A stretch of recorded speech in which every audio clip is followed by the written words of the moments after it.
Saya Anggi Dwi Noverlis, mahasiswa UIN Suskaryau, Fakultas Tarbiyah dan Keguruan, jurusan Manajemen Pendidikan Islam, konsentrasi Bimbingan Konseling 4A. Oke, hari ini saya akan menjelaskan tentang bahaya narkoba bagi para remaja. Masa remaja merupakan suatu fase perkembangan antara masa anak-anak dan masa dewasa. Perkembangan seseorang dalam masa anak-anak dan remaja akan membentuk perkembangan diri orang tersebut di masa dewasa. Karena itulah, bila masa anak-anak dan remaja rusak karena narkoba, maka masa depan mereka akan suram. Penyalahgunaan narkoba dan obat-obatan terlarang di kalangan generasi muda kini kian meningkat karena pemuda sebagai generasi yang diharapkan menjadi penerus bangsa.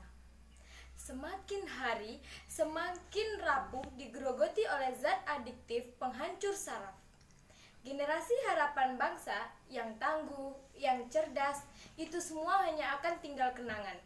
Jika dirata-ratakan, sasaran narkoba adalah usia pelajar, dari usia 11 hingga 24 tahun. Pada awalnya, yang mengkonsumsi narkoba biasanya diawali dengan perkenalannya dengan rokok. Karena kebiasaannya itu sangat perlu menjadi hal yang wajar di kalangan pelajar. Narkotika menurut Undang-Undang Republik Indonesia Nomor 22 Tahun 1997, narkotika yaitu zat atau obat yang berasal dari tanaman maupun bukan tanaman, baik sintetis maupun semi-sintetis yang dapat menyebabkan penurunan atau perubahan kesadaran, mengurangi sampai menghilangkan rasa nyeri dan dapat menimbulkan ketergantungan. Psikotropika yaitu zat atau obat baik alami maupun sintetis yang berpengaruh selektif pada susunan syaraf dan menyebabkan perubahan khas pada aktivitas mental dan perilaku. Baiklah, selanjutnya saya akan membahas tentang jenis-jenis narkoba. Terdapat beberapa jenis-jenis narkoba. Yang pertama, opium. Opium berasal dari bunga opium. Opium disaripatikan dari opium poppy dan disuling untuk membuat morfin, kodein, dan heroin. Opium digunakan berabad-abad sebagai penghilang rasa sakit, mencegah batuk, diare, dan lain-lain. Gejala-gejala yang ditimbulkan dari penggunaan opium adalah perasaan tenang dan bahagia, acuh tak acuh atau apatis, malas bergerak, mengantuk, selalu merasa mual, bicara cadel, pupil mata mengecil, gangguan perhatian pada daya ingat. Jenis-jenis narkoba yang kedua adalah ganja. Ganja atau kanabis adalah tumbuhan penghasil serat, namun lebih dikenal sebagai obat psikotropika karena adanya kandungan THC. THC dapat membuat pemakainya mengalami euforia atau rasa senang yang berkepanjangan, santai dan lemah, mata merah, nafsu makan meningkat, mulut kering, dan depresi. Jenis-jenis narkoba yang ketiga adalah amfetamin atau ekstasi. Ekstasi atau MDMA adalah salah satu jenis narkoba yang dibuat secara ilegal di sebuah laboratorium dalam bentuk tablet. Ekstasi akan mendorong tubuh untuk melakukan aktivitas yang melampaui batas maksimum dari kekuatan tubuh itu sendiri. Kekurangan cairan tubuh dapat terjadi akibat dari pengerahan tenaga yang tinggi dan lama yang sering menyebabkan kematian. Jenis-jenis narkoba selanjutnya adalah kokain. Kokain adalah salah satu zat adiktif yang sering disalahgunakan. Kokain merupakan alkaloid yang didapatkan dari tanaman belukar koka yang berasal dari Amerika Selatan, di mana daun dari tanaman belukar ini biasanya dikunyah-kunyah oleh penduduk setempat untuk mendapatkan stimulan seperti untuk meningkatkan daya tahan tubuh, stamina, mengurangi kelelahan, rasa lapar, dan untuk memberikan efek euforia. Gejala yang ditimbulkan dari penggunaan kokain adalah gelisah, denyut nadi meningkat, euforia atau rasa gembira yang berkepanjangan, banyak berbicara, kewaspadaan meningkat, kejang-kejang, tekanan darah meningkat, berkeringat, mudah berkelahi, penyumbatan pembuluh darah, dan distoria. Selanjutnya, saya akan membahas tentang penyalahgunaan narkoba. Narkoba, bila disalahgunakan, maka akan sangat berbahaya. Bukan hanya merusak tubuh, tetapi juga akan merusak masa depan. Penyalahgunaan narkoba mengakibatkan rusaknya organ tubuh. Selain itu, juga menimbulkan penyakit yang berbahaya yang sulit untuk disembuhkan, seperti kanker, paru, HIV atau AIDS, hepatitis, bahkan penyakit jiwa. Saya harap sampai di sini Ananda semua paham dengan apa yang saya sampaikan. Selanjutnya, saya akan membahas pertanyaan-pertanyaan yang sering ditanyakan oleh Ananda semua. Apa itu HIV? HIV adalah virus yang menyerang sistem kekebalan tubuh yang selanjutnya melemahkan kemampuan tubuh melawan infeksi dan penyakit. Mengapa HIV sulit untuk disembuhkan? Karena obat atau metode penyembuhan HIV belum ditemukan. Sementara AIDS adalah kondisi di mana HIV sudah pada tahap infeksi akhir. Ketika seseorang sudah mengalami AIDS, maka tubuh tidak lagi memiliki kemampuan untuk melawan infeksi yang ditimbulkan. Pertanyaan selanjutnya, apa dampak dari depresi? Biasanya, seseorang yang mengalami depresi akan selalu merasa kelelahan dan hilang tenaga. Selera makan menurun atau tidak berselera makan. Insomnia atau malah terlalu banyak tidur. Pusing atau rasa nyeri yang tidak jelas sebabnya. Pergerakan tubuh dan bicara yang lebih lambat dari biasanya. Tidak ada gairah seksual. Perubahan berat badan. Baiklah, saya lanjut lagi ke materi. Saya akan membahas tentang faktor yang mendorong seseorang mengkonsumsi narkoba. Ada beberapa faktor mengapa seseorang mengkonsumsi narkoba. Yang pertama, pengendalian diri yang lemah. Yang kedua, kondisi kehidupan keluarga. Yang ketiga, temperamen sulit. Yang keempat, mengalami gangguan perilaku. Yang kelima, suka menyendiri dan memberontak. Yang keenam, prestasi sekolah yang rendah. Yang ketujuh, tidak diterima di kelompok. Dan yang kedelapan, berteman dengan pemakai. Selanjutnya, saya akan membahas tentang faktor-faktor yang disebabkan oleh seseorang mengkonsumsi narkoba. Yang pertama ada faktor individual. Kebanyakan dimulai pada saat remaja, sebab pada masa remaja sedang mengalami perubahan biologi, psikologi, dan sosial yang pesat. Ciri-ciri remaja yang mempunyai resiko lebih besar menggunakan narkoba seperti kurang percaya diri, kecewa, agresif, murung, pemalu, pendiam, dan sebagainya. Faktor kedua adalah faktor lingkungan. Faktor lingkungan meliputi faktor keluarga dan lingkungan pergaulan yang kurang baik di sekitar rumah, sekolah, teman sebaya, maupun masyarakat. Seperti komunikasi orang tua dan anak yang kurang baik, orang tua yang bercerai, orang tua yang menikah lagi, orang tua yang terlampau sibuk, orang tua yang otoriter, dan lain-lain sebagainya. Selanjutnya, saya akan membahas tentang tanda-tanda penyalahgunaan narkoba ketika di rumah. Biasanya, seseorang yang menggunakan narkoba ketika di rumah, ia akan berperilaku membangkang terhadap teguran orang tua, tidak mau memperdulikan peraturan keluarga. mulai melupakan tanggung jawab di rumah, malas mengurus diri, sering tertidur, dan marah-marah, sering berbohong, banyak menghindar pertemuan dengan anggota keluarga yang lain, bersikap kasar terhadap anggota keluarga yang lain dibandingkan dengan sebelumnya. Pola tidur berubah, sering meminta uang kepada orang tua dengan berbagai macam alasan, sering pulang lewat jam malam, dan juga sering menginap di rumah teman dan pergi ke klub-klub malam atau diskotik. Tanda-tanda penyalahgunaan narkoba ketika di sekolah.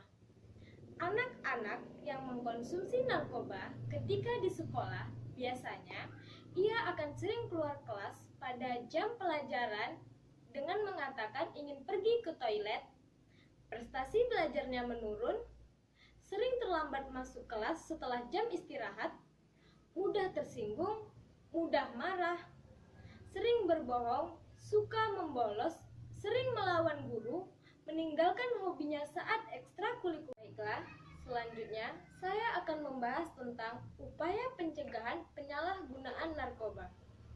Orang tua bisa mencegah penyalahgunaan narkoba kepada anak-anaknya dengan cara yang pertama, jalin komunikasi sejak dini soal bahaya narkoba.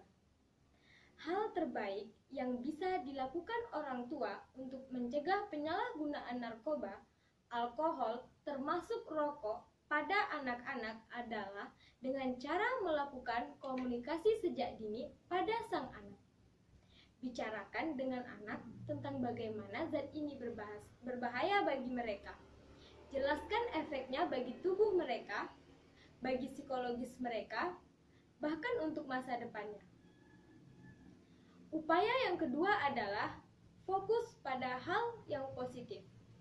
Diskusikan pada anak bagaimana cara mengambil keputusan yang bertanggung jawab tanpa terpengaruh dari perilaku teman sebayanya. Jangan lupa untuk memuji prestasi yang dilakukan anak agar membangun harga dirinya. Biarkan mereka aktif terlibat dalam kegiatan positif seperti olahraga, seni lukis, seni tari, dan kegiatan lainnya yang disukainya. Selain itu, selalu luangkan waktu untuk anak, biarpun hanya sekedar dan mengetahui kegiatan kesehariannya. Upaya yang ketiga adalah mencontohkan kebiasaan yang baik. Orang tua adalah contoh teladan bagi anak. Hal itulah yang membuat anak tak jarang meniru perilaku orang tuanya. Jika orang tua seorang perokok, tak heran jika anak juga akan mengikuti perilaku orang tuanya menjadi seorang perokok. Begitu pula dengan mengkonsumsi alkohol maupun narkoba. Jika orang tua mengkonsumsi alkohol atau narkoba, bisa saja sang anak juga akan mengkonsumsi alkohol ataupun narkoba. Jadi, lakukanlah kebiasaan positif agar anak mencontoh hal-hal yang positif. Upaya yang keempat adalah ciptakan keharmonisan keluarga.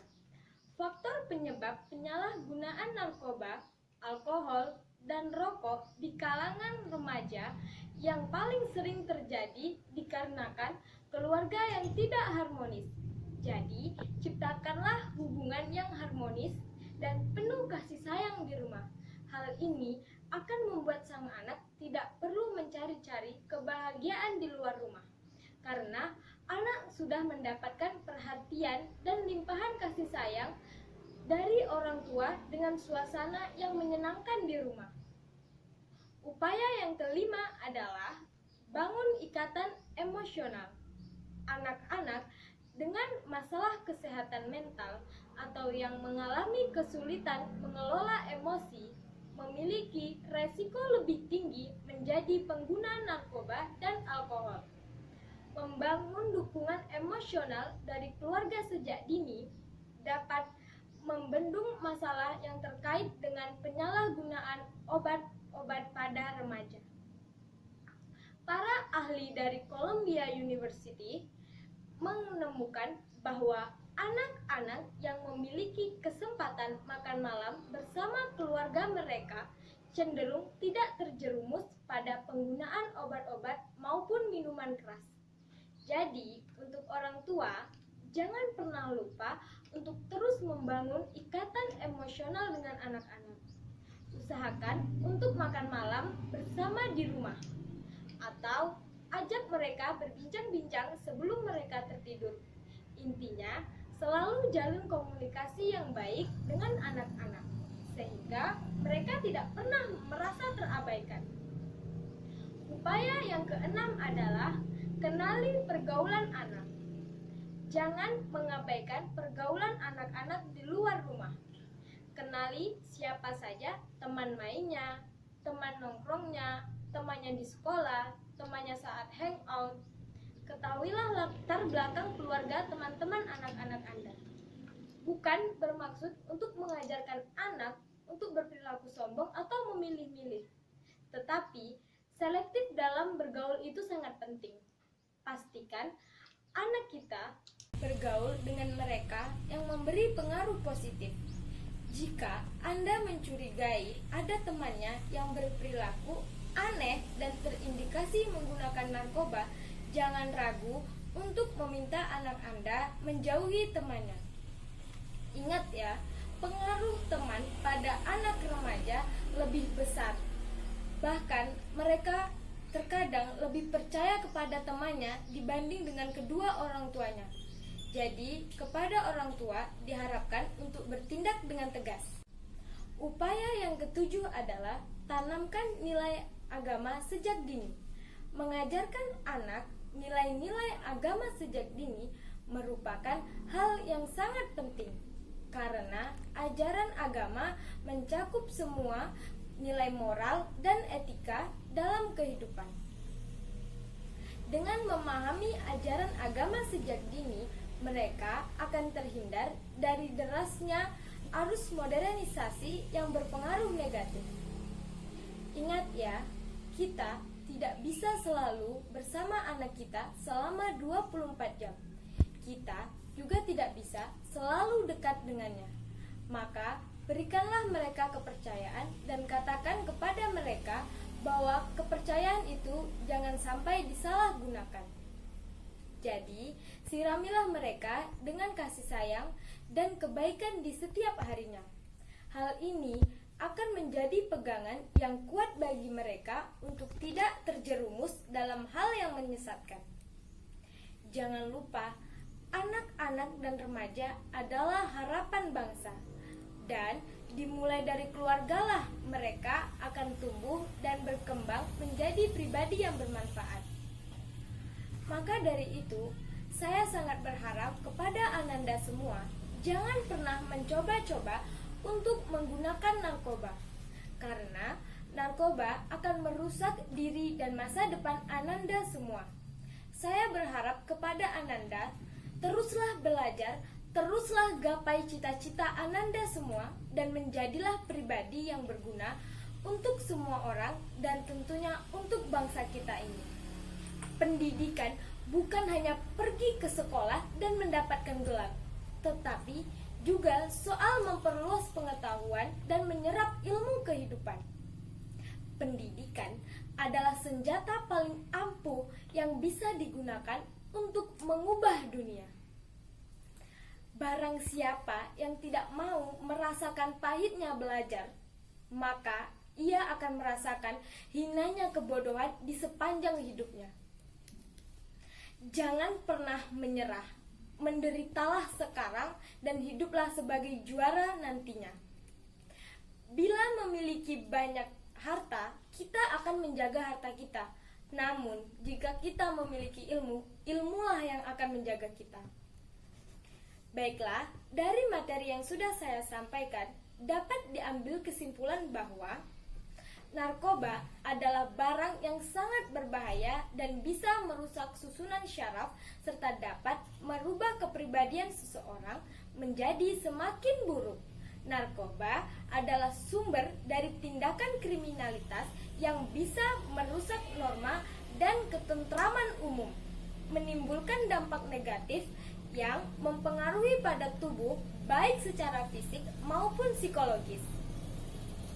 Baiklah, Mungkin hanya ini saja materi yang dapat saya sampaikan pada hari ini. Saya harap Ananda semua selalu menjaga kesehatan, apalagi sekarang sedang maraknya virus corona atau COVID-19, yang mana virus ini dapat menyebar secara cepat. Gejala dari COVID-19 ini yaitu demam, batuk, dan sesak nafas. Maka dari itu, jagalah kesehatan Ananda semua dengan selalu menjaga kebersihan. Sering mencuci tangan, menjaga pola makan yang sehat, rutin berolahraga, jaga jarak dengan orang lain, jangan menyentuh wajah dengan tangan jika belum mencuci tangan, gunakan masker saat berpergian, dan selalu menjaga imun Ananda semua.